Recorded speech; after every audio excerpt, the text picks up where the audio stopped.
Hello, welcome to FightCore USA.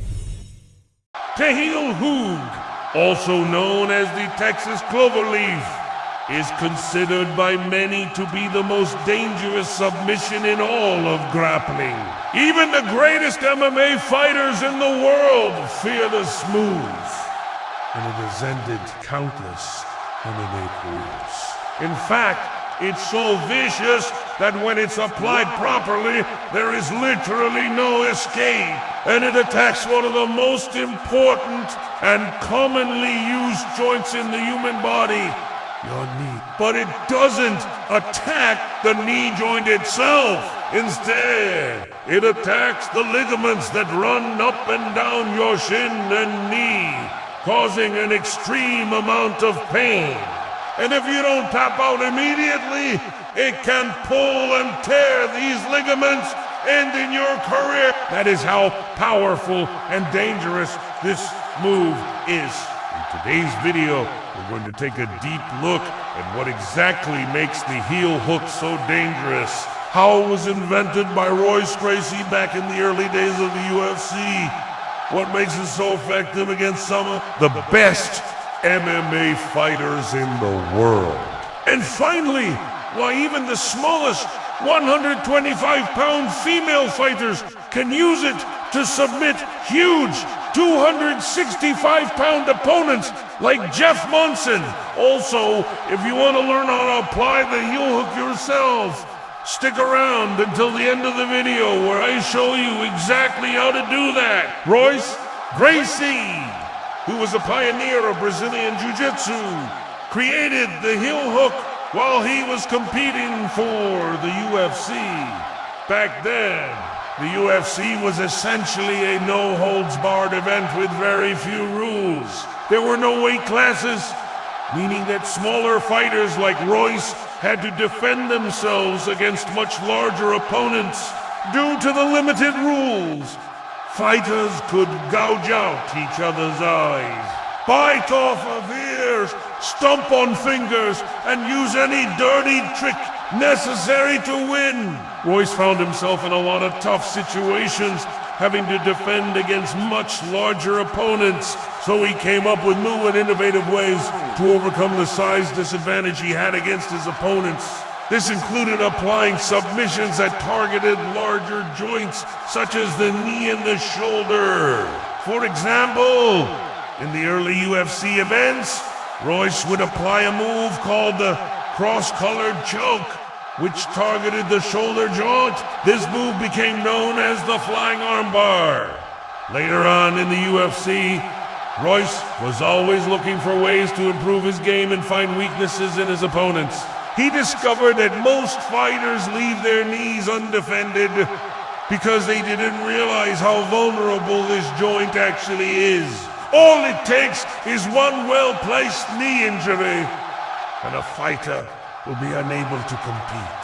You see, most people think that the knee is the strongest joint in the body, but in reality, it's one of the most vulnerable joints that we have.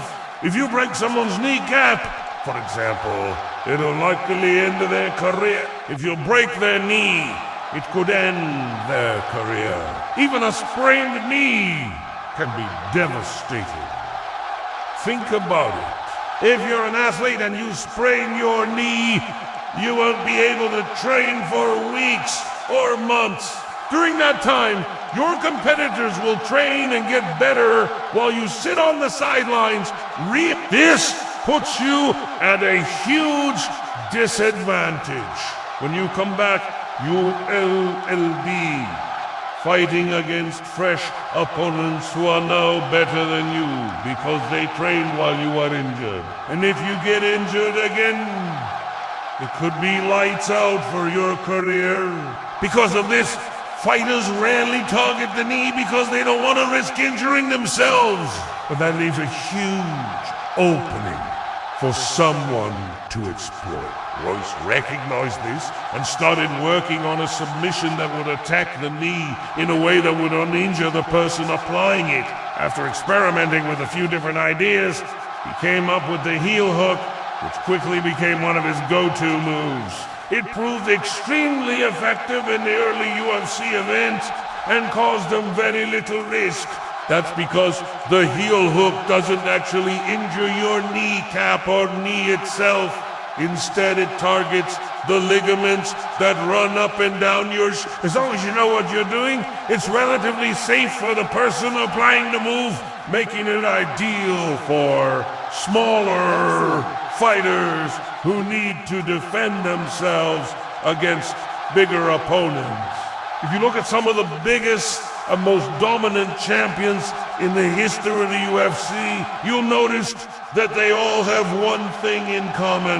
They use the heel hook. Guys like Demian Maia, Charles Oliveira, Gordon Ryan, Gary Tonin, and others use the heel hook to destroy their opponents. That's because it attacks a very specific part of the body that's often overlooked, the lower leg.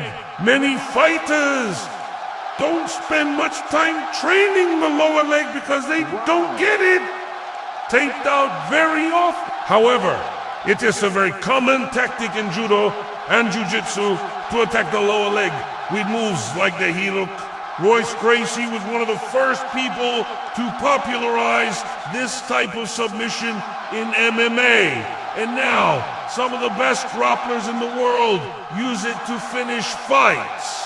One reason that the heel hook is so effective is that it attacks the knee ligaments in a very unique way. You see, most knee injuries happen at the knee, cap or the knee itself. However, the ligaments in your lower leg are often left undefended because fighters don't realize how dangerous they are. The two main ligaments in your lower leg are the anterior tibiofibular ligament and the medial collateral ligament. These ligaments run up and down your shin bone and help to stabilize your knee. When you apply the heel hook, you're attacking these ligaments directly. This causes intense pain, and if the fighter doesn't tap out, you can pull these ligaments and potentially tear them. Once these ligaments are injured, it can be nearly impossible for the fighter to continue competing. Another reason that the heel hook is so effective is that it's extremely painful. If you've ever had your foot caught behind your opponent's leg and pulled, you know exactly what I'm talking about. This move puts pressure on the nerves in your lower leg and causes a burning sensation that can be excruciating. It has been said that the pain from a heel hook is unlike any other pain you've ever experienced. It feels like fire ants are biting your leg, and it has enough to make even the toughest fighters tap out. Now let's take a closer look at some of the most famous heel hooks in MMA history. One of the most iconic heel hooks in MMA history happened between Royce Gracie and Ken Shamrock at UFC 5. The two were battling it out in the main event, and Shamrock had Royce in a bad position. Royce was defending a rear naked choke, and Shamrock was raining down punches on him. It looked like Royce was going to be finished, but somehow he managed to get his foot behind Shamrock's leg and apply the heel hook. This caused Shamrock to tap out and Royce to retain his middleweight title. This match was a turning point in MMA history, and it showed that smaller fighters could succeed in the sport if they had the right skills. Another famous heel hook submission happened between Demian Maia and Ben Askren. Was a highly touted wrestler who had never lost a professional fight. However, Maia was able to catch him off guard and submit him with a heel hook in the first round. This shocked the MMA world and showed that even the toughest wrestlers can be taken down by a well-placed submission. Finally, let's take a look at what may be the most impressive heel hook in MMA history.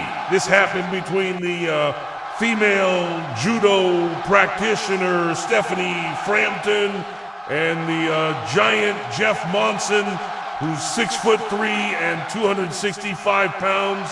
During the match, Monson tried to take Frampton down, but she reversed the position and applied a heel hook. Despite Monson's size advantage, He was unable to escape and tapped out. This was an incredible display of technique over power, and it showed the world that even the smallest fighters can succeed if they have the right skills. As you can see, the heel hook is a very effective submission move that can be used to finish fights. It's a relatively safe move to apply, but if it's applied correctly, it can cause some serious damage. Now I'm going to show you exactly how to apply the heel hook. Just keep in mind that this is an advanced technique, and you should only attempt it if you've trained in a reputable academy. If you try this on someone without proper training, you could end up hurting yourself or your training partner. To start, you'll need to get your foot behind your opponent's leg. This can be done by jumping over your opponent's leg or by reaching over and grabbing their ankle. Once you have your foot behind their leg, you'll need to grab their ankle and pull it tight. This will help to stabilize the knee and put pressure on the ligament. Finally, you'll need to pull on your heel to extend your leg. This will put the finishing touches on the move and cause the tap out. Now, I've shown you a basic version of the heel hook, but there are many different variations that can be used depending on the situation. If you want to learn more about the heel hook, I highly recommend that you check out a grappling academy in your area. Wait outside. Keep in mind that the heel hook is an advanced technique and should only be attempted if you may receive proper instruction. If you enjoyed this video, check out some of our other great content. Thanks for watching. Okay guys, thank you for watching my videos.